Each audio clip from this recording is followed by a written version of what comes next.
Hello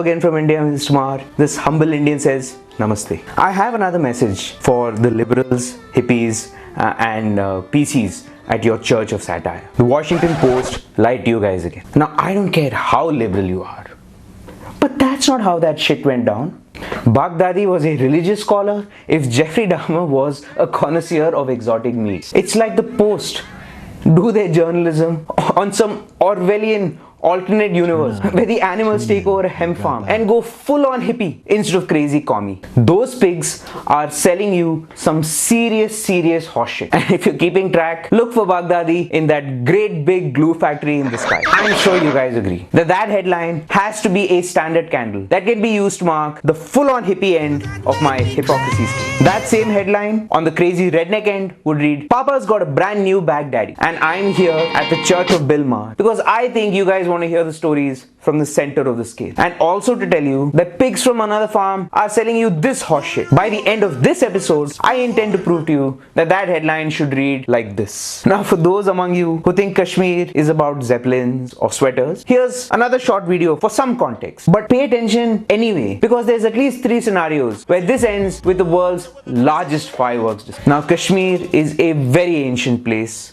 with a very complicated history. Even JC himself hung out here when he was out and about on a spiritual walkabout. But you guys don't have the time for all of that. So here's a crisp 1-minute catch-up.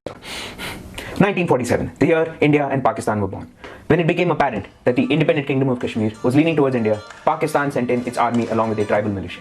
Maharaja sends SOS to India, India airlifts troops and halts the onslaught, but not before a third of the territory was occupied illegally by Pakistan. In 48, India went to the UN and the UN said 3 simple things.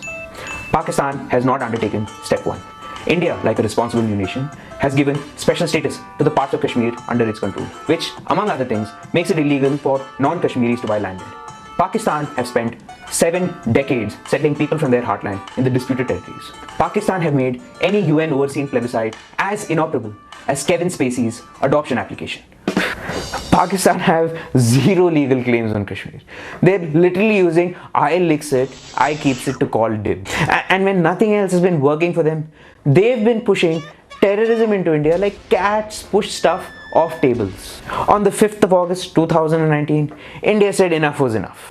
The special status that we granted all those decades ago was revoked. Some freedoms have been restricted, and some people who threatened violence have been detained. But Pakistan have said human rights, and that has triggered liberals the world over. They're all reacting like Timberlake here. Human rights violations. So much. Human rights violations. The worst. If I could go back in time and undo Human rights violations. I would. I hate it. Hey, I'm sorry to interrupt, guys, but I couldn't help but overhear your conversation. Can I tell you guys what I hate? Terrorism. Well, Terrorism. this can tear families apart. They're also so ferocious. So ferocious.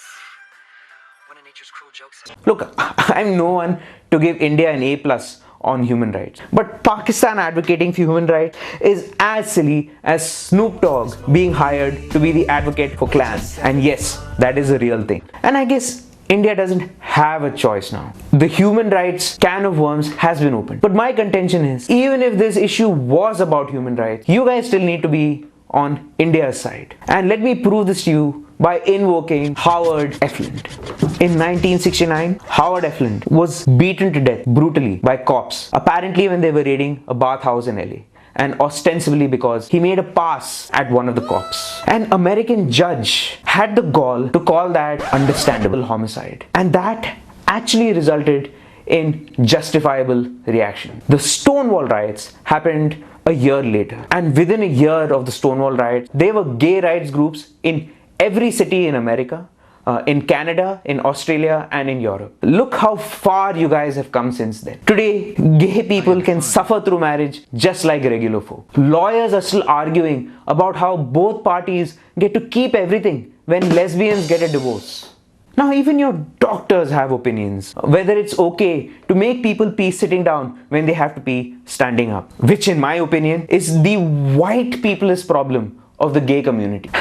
And Dr. Spachaman here might think he's so woke, but let me borrow an American expression to tell you guys that India has forgotten more about being woke than you guys will ever know. Meet our doctor from 4000 BC. Sushruta is the author of some of India's earliest known medical texts. This guy was giving nose jobs 4000 years BCE. And the reason I bring him up, that in his writings, he has described 16 different genders or sexual orientation. Look how woke we were back then. The law criminalizing carnal intent came to India in 1861 when we became Britain's spice rack. Mr. Oliver. I am a huge fan. But imagine what it would have sounded like if you said that Africa is where you got your farm equipment from. The twit would have hit the fan. But we in India respect you anyway. There's a parcel we sent to your office, and we know you got it because these are the delivery details right here. It's a spice rack, and we request you to respectfully shove it up your British. And finally, new White people who condone any flag derived from the Union Jack are not allowed to get their nuts in a twist every time they see a Confederate flag. India overcame that colonial hangover in 2018, and we finally decriminalized homosexuality. Now we don't care where you put it, as long as you ask permission first. Except that is, if you lived in Kashmir. Kashmir's semi-autonomy means that they can choose to keep their own antiquated anti-gay laws alive. Dr. Spachaman, if you really and truly care for gay rights, look for and support these guys. The student volunteers barged into the room and they were protesting against the meeting that was happening, and they had these rainbow colored banners which said gay for J&K, and essentially what they were saying was that anybody who is against revocation of Article 370 is in essence supporting homophobia. And ironically, they were indiscriminate in their discrimination. The children of Kashmiri women who marry outsiders have to forego all claims on ancestral property. Look, all of India hang our collective heads in shame because of how we've treated our so-called lower castes. But affirmative action has made slow, steady progress. Because of Kashmir's semi-autonomy, they can choose not to apply these quotas and are decades behind the rest of the country. And I'm not even getting into how they've gerrymandered true minorities out of power without any representation. I guess what I'm telling you guys is, you liberals, if you really and truly care for human rights,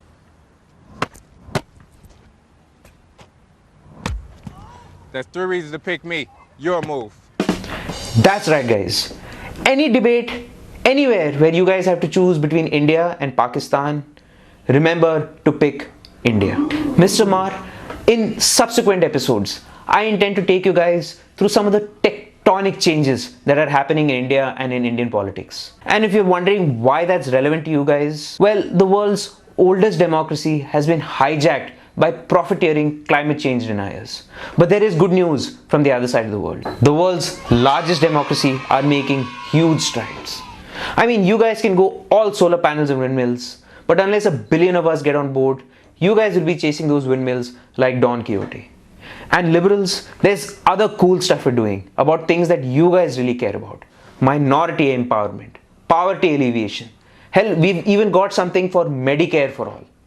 Until the next episode, you guys take care, and namaste from this humble Indian. Let's go outside in the sunshine. I know you want to, but I can't say yeah.